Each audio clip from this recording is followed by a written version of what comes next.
Sanibona Mbumzala, cha ngithi ake ngithathele lithuba into engizonda nje ngikhuluma kodwa ngizoyenza le video ngizophendula mayelana ne video engithe ngayifaka ngabona ukuthi engathi isithe yakususa ukukhuluma engathi isithe yakususa ukukhulu kushisa i-video yami la ngisemgwaqweni on the side of the road ngidansa ngiyacela nazi ukuthi ngaphambi kokuthi ngiqale nje ngize ngikhulume ngokuthi kwenzakaleni bekusukaphi ngiyacela nazi ukuthi angenzi le video ngenhloso ukuthi mhlambe ngizoxolisa lutho but ke sengizokhuluma ngoba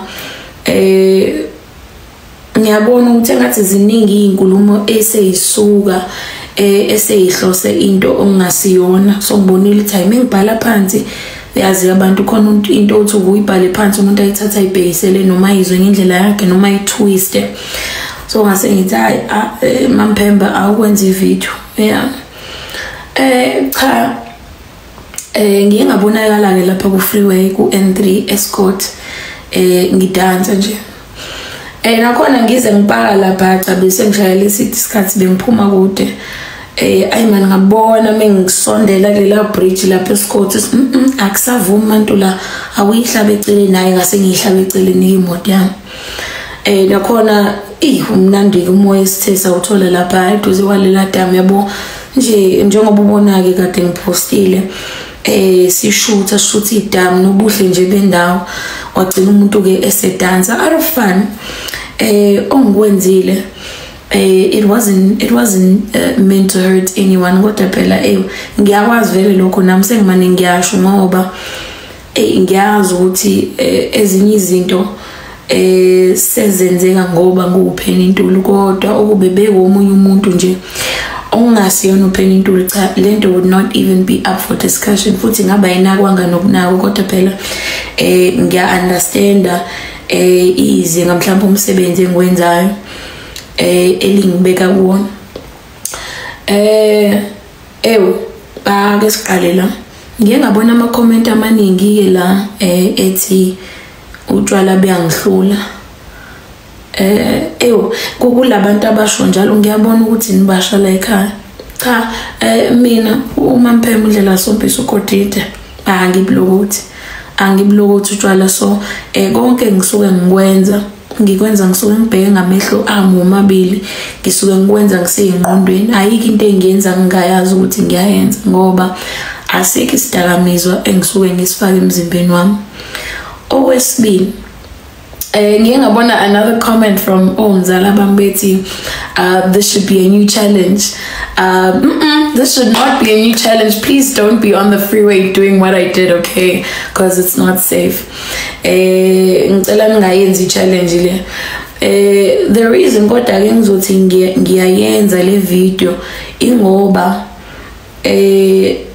kukhona futhi ukuthi abantu mhlambe badanse emgwaqweni kodwa ke khona omzala bami okade bengasho kabi kodwa engithe ngavuleka amehlo mhlambe mebeyibeka ngendlela abayibeke ngayo as much as abantu beyinakho ukudansa emgwaqweni kodwa cha umgwaqo kade ngidansa wona uphephile neze sihlezi sizwa ngeingozi eziku N3 and yibo ke engizothi mhlambe ngiyaxolisa kubona ngoba I understand ukuthi they are coming from a place of concern ngibabonile nje abanye besho cha ntomba ngisho kabi I'm not against isenzo sakho kodwa indawo owenzela kuyona le video ayiphephile bungakhoza ingozi as much as kungekho ngozi eyenzakalile kodwa it is a fact ukuthi bayasho ukuthi cha mantuli bungakhoza ingozi lapha anything could have happened khona umuntu obengalahlekelwe concentration ubona itruck selingena kuthini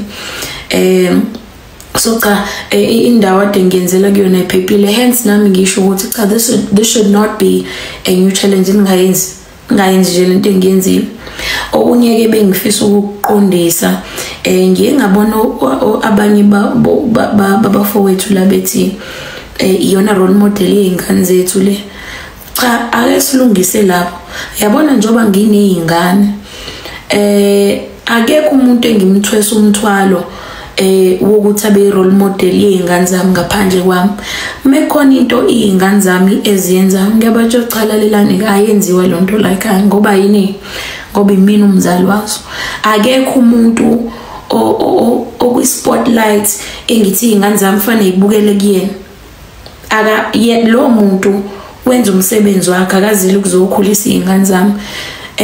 Lokho ngisho as much as I understand ukuthi ngihlezi ngihlangana nabazali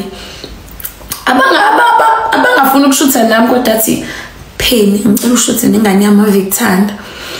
Ngiyazi usikhona abantu abakanjalo kodwa most yezingane mina ngizothi ngihlangana nazo ezithi ziyangithanda, ezinye ilingana nezingane zami, most yazo zisuke zithi how am I sis Pheni, how am I auntie Pheni, konto wake wayisho this other time. Even teenagers, kids are smart enough to know ukuthi they are listening to what I'm telling them.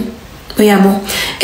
So ngicela ngangibeki endaweni yokuthi ngize ngiyilimite endleleni engiphila ngayo ngoba ngisaba ukuthi ingane yakho ngeke izi approve. Ayikho ingane engize ukuzoyikhulisa la. Okwakho ukuthi ulalele noma uthathe into engisuke ngisho ngaleso sikhathi ezokuvula amehlo. But angangibeki endaweni ukuthi khona ezinye izinto engingasakwazi ukuzenza ngoba ngithi abantu ngeke ba-approve. No, ake ngenze kanje abantu bazoyi-approve. Alikho nolodwa usuku la ngivuka khona yabona njengale video nje angihlabanga imoto eceleni ngoba ngithi asifake imoto eceleni sithweke abantu bazoyithanda. Alikho nangelodwa ilanga la ngenza khona into ngoba ngithi ngifuna abantu bayilike, ngifuna abantu bayithanda. Mina ngenza into mase abantu ba decide ukuthi bayithanda noma cha, baya relate kuyona noma cha. Ngeke ngabona enye comment nakhona ethi ama content creators angenza noma yini for ama likes. Inkosi yami mina ngisiyona content creator. Akhona ama content creator ongathi mekuthiwa nawo ama awards amagama abo aphume phambili because khona le content abayibambe yabo abayibambile ukuthi bayayenza. Mina ngenza nanoma ngabe yini nangoma ngabe ilupho usuku. Ayikho content owazi ukuthi every day upheni uvukela leyo content cha. Angisiyona content creator ayibonasi singisike singasaphumeki. Kodwa ke cha komzala bami okade be consent ukuthi Mantuli ingozi benga anything could have happened cha ngiyaxolisa. Nami ngithe sengiyibona ke noma sengiyibuka ivideo isingekho phelele excitement because vele mina I posted out of excitement. Mubuka caption yami futhi nizobona ukuthi cha bengaqondeli utho lubi because mina I was saying tata any moment oyithola take that moment and enjoy it because impilo imfishane. Ngiyazi ukuthi into ke mesiyibuka so singayibunge ngeso elilodwa kodwa ke nami ithe sengibuka ke video isiphelile excitement ngabona ukuthi impilo yami ngiyibekile engcupheni. So ngiya understand ukuthi abanye bomzala bami where they coming from. Sengivala Nkosi yami abafowethu phela mina ngine relationship no driver bamachak. Ngiyawushaya u-N3 sithi medlula i-toll gate abengishayela ihutha meceleni azongibingelela. Uyabo kwesinye isikhathi ngiyazi ukuthi phela babuye bakhathale ngenxa ye long distance ngibashayela ama lights ku freeway ngibona hayibo usabhekile yabo phela imoto yami brandiwe bayangibona. Kwesinye isikhathi mengimdlula shaya bright sengize ngajwayela ukuthi mengidlula i-truck ikushaya bright hayi ngobani kodwa but isuka ibingelelo. You know but bafowethu bobhuti abadala abashayela ama-truck. Nkosi yami ngithi yobe ake ngixolise kunina uma Mphembu uyayithoba kunina cha ngibonile ukuthi ishuthi anisithandanga isenzo sengane. Nkosi yami cha phela nathi besithi siyabingelela uyabo kodwa ngiyabona ukuthi nalamahuthe kade niwashaya beniwashaya ngoba benithetha yabo lamahuthi nje kade niwashaya freeway beniwashaya ngoba ngiyadineka into engiyenzayo aniyithandi. Cha ngiyaxolisa bafowethu ngiphinde ngikwenze lokho. Ngiyabona ukuthi indaba yami yokudansa emgwaqweni kanje imcasulile iyobe bafowethu bobhuti abadala.